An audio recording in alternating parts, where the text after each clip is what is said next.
अलमीर, तुमने सोच भी कैसे लिया कि मैं तुम्हारी कामयाबी से नफरत करूंगा, तुम्हें कुछ भी कर दूंगा। यानी कि मैं तो इस चीज़ में खुश हूँ, यकीन मानो मेरा, कि मैं दिन रात अपने भाइयों की कामयाबी के लिए दुआ गो हूँ। काश तुम्हें ये बात समझ आ जाए तो तुम्हारे दिल से ये बदगुमानी निकल जाए। जिस पर अलमीर कहता है कि भाई, ये तो मैं बड़े अच्छे तरीके से जानता हूँ कि आपको इस बात की खुशी तो नहीं हुई होगी, लेकिन मैं आपके चेहरे के तासुरात पढ़ने के लिए आया हूँ कि आखिर आपको कैसा फील हो रहा है कि आपके आगे भी कोई चल सकता है। आपने हमेशा सारी ज़िंदगी हमें अपने पीछे चलाने की कोशिश की है ना, लेकिन आज मैं आपको आपके आगे चल के दिखाऊंगा। लेकिन जी, आप देखेंगे कि समीर जो है वो कहता है कि देखो, बड़े भैया के साथ इस किस्म की टक्कर मत लो। वो तुम्हारा बुरा नहीं सोचते हैं। आखिर तुम कैसे उनके साथ ये सब कुछ कर सकते हो? अपने दिल से बदगुमानियाँ निकाल दो। वो तुम्हारा बुरा नहीं चाहते हैं, बल्कि तुमसे बेहद प्यार करते हैं। इस बात को समझने की कोशिश करो। पता नहीं क्यों तुम्हें इन सब चीज़ों की समझ नहीं आ रही। क्यों ये सब कुछ कर रहे हो? छोड़ दो ये सारी बातें, क्योंकि मुझे लग रहा है तुम बहुत ही गलत रास्ते पे चल पड़े हो। बड़े भैया को तकलीफ दे के तुम कभी खुश नहीं रह पाओगे। इस पर वो कहता है कि तुम तो हो ही बड़े भैया के चमचे, इसलिए आपसे तो बात करना बिल्कुल बेफजूल है। यानी कि पूरे तरीके से पट्टी बंध गई है इसकी आंखों पर, और इसको सब बुरे लगते हैं। महविश को तरह तरह की बातें सुनाकर जाता है और कहता है कि महविश, तुम ही करने वाली हो सब कुछ। काश मुझे अंदाज़ा हो जाता कि तुम इस किस्म के हमें लूट रही हो, तो मैं कभी भी तुम्हारी शादी भैया से ना होने देता।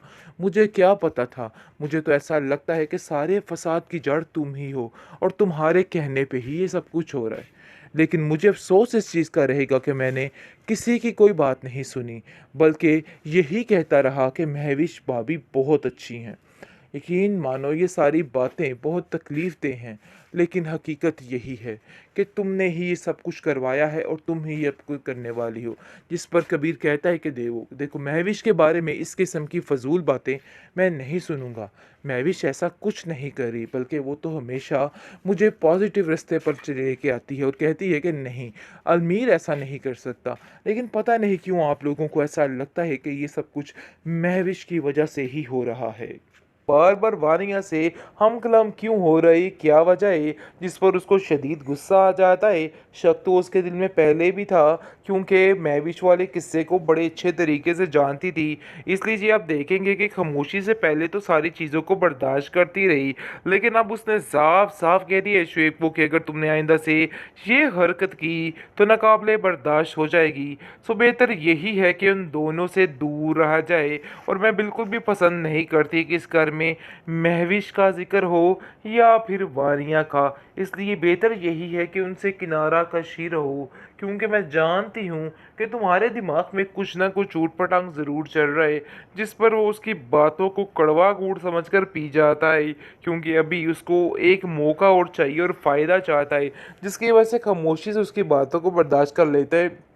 और कहता है कि फ़िक्र मत करो, जैसा जैसा तुम कहोगी भाई वैसा ही होगा। इसलिए घबराने की और परेशान होने की कोई भी ज़रूरत नहीं है। सब कुछ ठीक हो जाएगा, जैसा जैसा तुम कहोगी वैसा ही इस घर में होगा। जिस पर परी काफ़ी तसल्ली में आ जाती है, लेकिन परी ये बात नहीं समझ पा रही है कि आखिर मसला है क्या। उसको तो ऐसा लग रहा है कि जैसे उसके भाई ने उस पर जुल्म के पहाड़ तोड़ दिए हैं। जो उसका सारी ज़िंदगी साथ देता रहा, आज उसकी नज़र में वही इंसान सबसे बुरा हो गया। पता नहीं क्या क्या बातें फजूल किस्म की उसके दिमाग में बैठ चुकी हैं, और उसको खुद कुछ समझ नहीं आ रही कि वो क्या करे। बेहतरीन ड्रामा सीरियल बड़े भैया के इस एपिसोड में आप देखेंगे कि किस तरीके से वानिया फिर से बच गई है। लेकिन जी, आप देखेंगे कि अब मोहतात हो चुका है कबीर, क्योंकि अंदर ही अंदर वो समझ गया है। लेकिन घर बचाने के लिए अपने भाई का खामोशी उसने अपना मुकद्दर बना ली है। लेकिन ये बात वो समझ गया है कि अगर वो कुछ बोलेगा तो समीर उसको एक पल के लिए भी अपने घर में नहीं रखेगा, क्योंकि जितनी बड़ी गलती उसने कर डाली है उस काबिल कबूल नहीं है। आप देखेंगे कि समीर जो है अपने भाई से कहता है कि मुझे ऐसा लगता है कि आप मुझसे कुछ छुपा रहे हैं। मुझसे कुछ भी मत छुपाइएगा। आखिर क्या बात है आप मुझे बता सकते हैं? जिस पर वो साफ-साफ मना कर देता है, कहता है कि नहीं, तुम्हें सिर्फ वहम हो रहा है। देखो समीर, ऐसी कोई बात नहीं है। मैं बस अलमीर की वजह से परेशान हूँ कि किस तरीके से अलमीर ने हर चीज़ को ठुकरा कर अपनी मंजिल को शुरू कर लिया। लेकिन अलमीर को बहुत जल्द समझ आ जाएगी जब उसको कबीर की क्वालिटियों का पता चलेगा कि आखिर वो कुछ भी नहीं है। यानी कि आगे जाने के लिए डिग्रियां काम नहीं आती, दिमाग काम नहीं आता, बल्कि कभी-कभी इंसान की नीयत ही बड़ी चीज़ होती है और उसकी वजह से ही सब कुछ हो जाता है। बहुत जल्द अंदाज़ा हो जाएगा अलमीर को इस बात का। अभी तो फ़िलहाल आप देखेंगे कि महविश ये बात टटोलने की कोशिश कर रही है। भई आखिर क्या बात है, क्या वजह है जिसकी वजह से कबीर इतना परेशान है? क्योंकि वो जानती तो है कि अलमीर के बगैर उसका एक पल भी गुजारा नहीं है। लेकिन जी आप देखेंगे कि किस तरीके से ये छोड़-छनियाँ कर रही है मिशाल, और किस तरीके से अलमीर का दिमाग बह रही है कि उधर रह के आपने बिल्कुल बेकार हो जाना था। अच्छा हो गया कि आप इधर आ गए और हर चीज़ ठीक हो गई। कबीर कहता है कि अब मुझे किसी की कोई परवाह नहीं।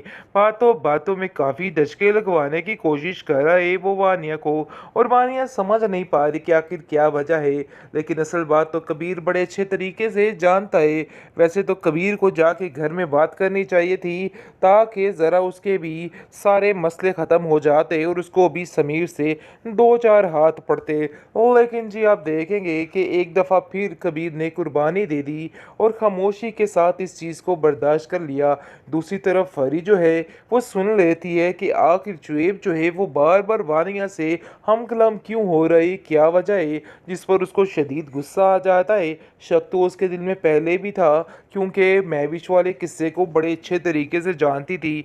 इसलिए जी आप देखेंगे कि खामोशी से पहले तो सारी चीज़ों को बर्दाश्त करती रही, लेकिन अब उसने साफ साफ कह दिया शुएब को कि अगर तुमने आइंदा से ये हरकत की तो नाकाबिले बर्दाश्त हो जाएगी। सो बेहतर यही है कि उन दोनों से दूर रहा जाए, और मैं बिल्कुल भी पसंद नहीं करती कि इस घर में महविश का जिक्र हो या फिर वारियां का।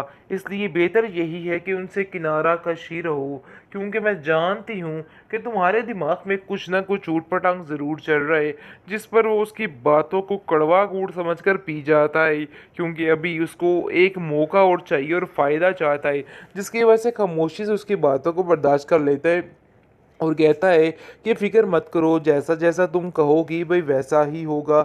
इसलिए घबराने की और परेशान होने की कोई भी ज़रूरत नहीं है। सब कुछ ठीक हो जाएगा, जैसा जैसा तुम कहोगी वैसा ही इस घर में होगा। जिस पर परी काफ़ी तसल्ली में आ जाती है, लेकिन परी ये बात नहीं समझ पा रही है कि आखिर मसला है क्या। उसको तो ऐसा लग रहा है कि जैसे उसके भाई ने उस पर जुल्म के पहाड़ तोड़ दिए हैं। जो उसका सारी ज़िंदगी साथ देता रहा, आज उसकी नज़र में वही इंसान सबसे बुरा हो गया। पता नहीं क्या क्या बातें फजूल किस्म की उसके दिमाग में बैठ चुकी हैं, और उसको खुद कुछ समझ नहीं आ रही कि वो क्या करे।